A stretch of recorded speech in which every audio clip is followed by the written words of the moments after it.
Hello, welcome to TTNT, Topics That Need Talking. I'm your host, Jess. Today's episode is going to be about trying to live but conserve your money. There's always that fine line when being an adult, let alone a teenager that gets their first job, of you want to live your life like you're going to die tomorrow, or you want to save your money to get that one thing you want, but knowing that you can't exactly live your life the way you want to until you finally get the thing that you want because you saved all that money for it. Always that fine line.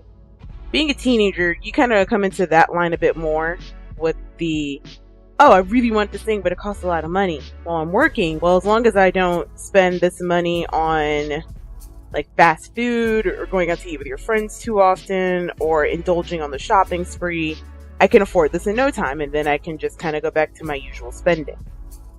Super easy at that point. We can do that so easily as long as you learn self-control and that balancing your money isn't as hard as we think it might be. Adulting, though, is a lot harder when you want to live your life how you want to versus, oh, this needs to get paid, or I'm not going to have the small luxuries that make me happy. We all got to pay bills. For those that own a house, have to do mortgage. For those that live in an apartment, you got to do your rent. And depending on how your rent's set up, may not have all your amenities all included. So you got to pay either those separately or not. Got to worry about your cell phone. Those who have families, you got to make sure that they're all set. And it just starts to pile on to where you really understand that joke of just got paid and it's gone. We all have seen that meme before. It's from South Park and it's a screenshot and it's just like, hey, I just got paid and it's gone, or something along those lines. Or say, today I woke up happy and I'm angry. Something very similar to that. But it's hard because you want to go out and do the things that you want, but money does not grow on trees, and if it does, someone's hogging that and they're being rude. But no one quite necessarily has it down. You always have to sacrifice when you're an adult. Like, for instance, I love to travel. I want to travel every year if I could. Can I? No. Not all the time. I was lucky in 2018. I got to go to California for a week. I saved up in 2017, pretty late in the game too. I had to save up X amount of money. I won't go into detail. But I stopped eating out. Had to be careful of going out to eat with my friends. Still had to pay my cell phone bill, my portion of it. And the bill that I took on since I live with my mother and I contribute, the cable bill, which is a high amount, so to speak. Then I had to contribute the money to a separate savings account to make sure I was set for California so I could afford my plane ticket, the hotel, and spending money. I was squeezed. I looked at every single dollar and had to decide whether do I go out or do I stay in? And then if I chose to go out, saying, am I paying for this event or do I try to find a free event? Then I look at my car and go, how much gas do I have? Because that will make me think on, can I ask my friend for a ride? But I am figuring out every way to not spend as much money as possible. And it sucks because we all want to do what we want to do, but we know we can't. I can't go traveling next year. For reasons that I would keep to myself, I can't travel next year. I have to just continue to save up. I'm trying to go to Europe, but of course with currency differences, I definitely need to make sure I have enough so when it converts, I won't be SOL on that one, and that I can afford everything that I plan to do once I'm in Europe. But that takes time. I have other obligations, and I just have to make sure that it's within my schedule to do so, like my life schedule. Like, can I actually do that next year? Will I have the time? What is going on? Because unfortunately, we got to think like that as adults. We can't just think, oh, what am I doing tomorrow or next week? We have to think months ahead and years ahead, trying to make sure that everything can fall into place, or at least very close to what we planned in the beginning. It's not easy to save money, and it's certainly not fun. Another example from my own personal life is that I bring a packed lunch with me every day that I work. I always pack my own lunch. But there are downsides to that. I do the meal prep thing, but I tweaked it to where I will eat the same meal every day for a week, if not a week and a half, at most 2 weeks. I will eat the same exact meal every day I work for a week to 2 weeks. Not everyone can do that. I fully understand that. Some people look at me crazy when I'm at work saying, "You're eating that again?" And I just shake my head, going, "Yeah, I am. Am I happy? No." But I have not ordered out to lunch while I'm at work in over a year and a half. So I've saved money there.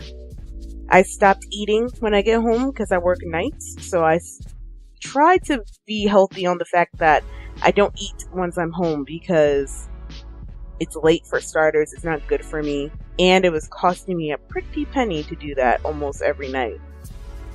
So I just go home angry and hungry for the next day. Then I just eat when I can when I wake up.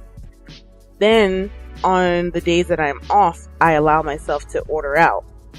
Mostly just for either lunch and dinner or just lunch, and I make my dinner depending on my mood and what I'm in the mood for. I will be able to order out, but that's it. Only on my day off. I will complain to my friends, my coworkers, my family on the days that I work how bad I want that burger from insert your favorite establishment here. How much I just want it right now. And yes, my mother is very kind. She's my cheerleader, as I am to her. She'll look at me and say, "Oh, why don't you eat this fruit that's in the fridge? Why don't you eat some yogurt?" Or, nibble on a little bit of dark chocolate because that does have some good properties for you. And I just look at her and go, "No, I will not give in. I won't eat. I will just chug down some water and be angry the rest of the night." I don't lie to myself. I know exactly how I feel every night when I make those decisions. I'm not happy that I can't go out and go get the burger that I'm thinking about wanting to sink my teeth into. And that I'm not happy that I can't order out for lunch when something sounds so good because my coworkers are getting it and I'm stuck with the same meal I've been eating for the past 6 days. I'm not happy that I can't go out to eat whenever I want with my friends because we all like to gather around a dinner and catch up with each other because we've gotten to that stage in adulthood where we don't just go on over and we raid each other's fridges. No, we meet up at restaurants and we just chat about our life. We've gotten to that stage. It's not a bad stage, but we feel more like an adult than we are comfortable with.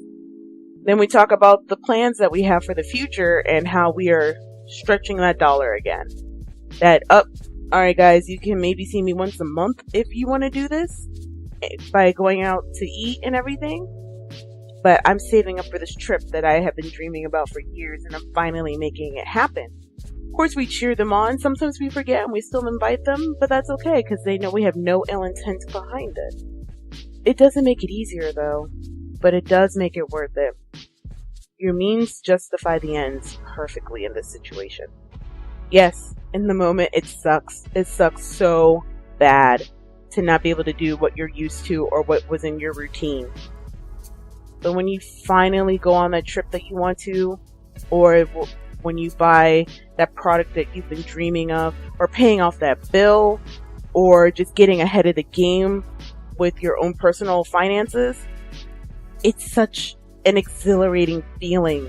And you never knew that you could feel that way until it's happened or until you've hit that adult stage.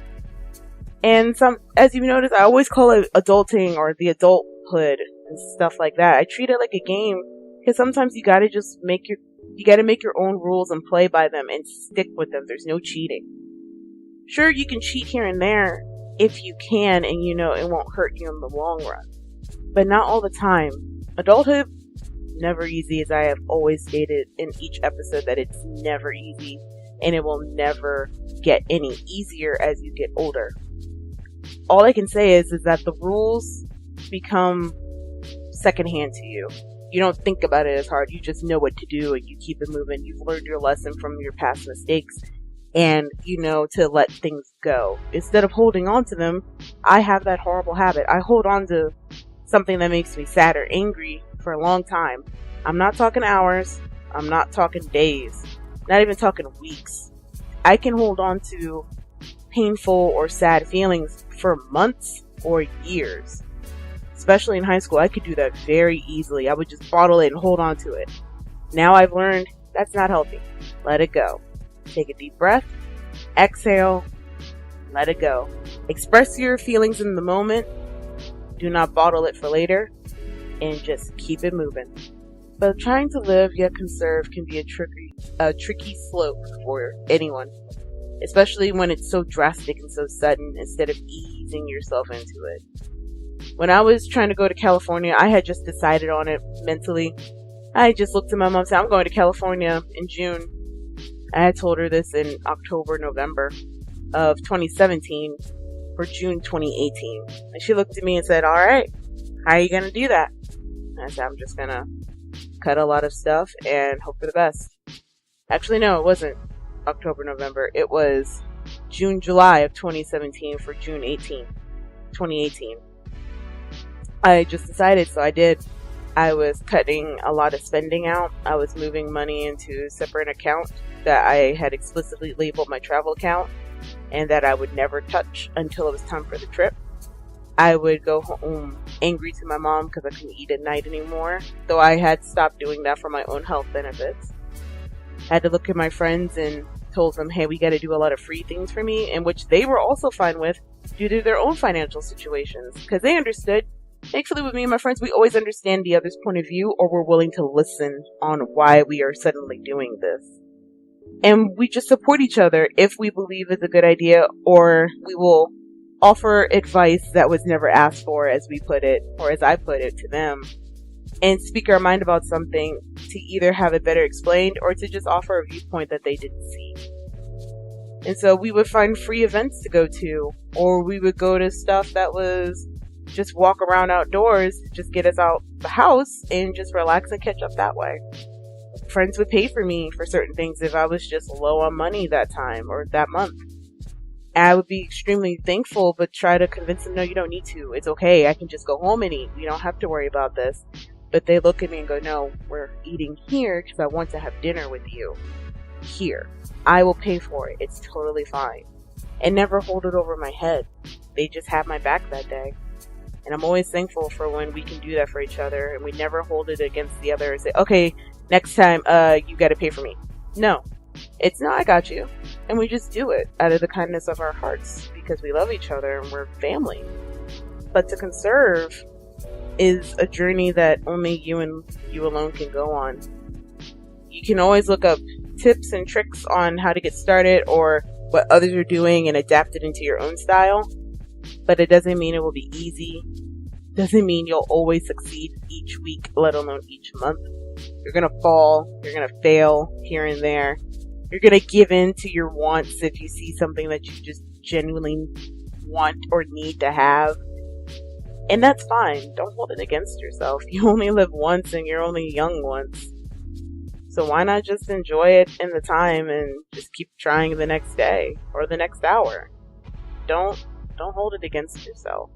It doesn't do you any good to hold it against yourself. Of all things, you just learned a new lesson that you can apply for later. And that's trying to live but conserve your money. You've been listening to TTNT, Topics That Need Talking with Jess. Next week's episode will be about new way of making friends online. If you want to reach out to me, I have a Twitter if you want to create a discussion over there and just speak to me and see my thoughts on any other topic that either you think needs talking or just want to talk about what was discussed in this episode. You can comment below and I'll see and respond to it, or like your comment to at least indicate that I read it. My Twitter handle is in the description below. Have a good day, you guys. Be happy and stay safe.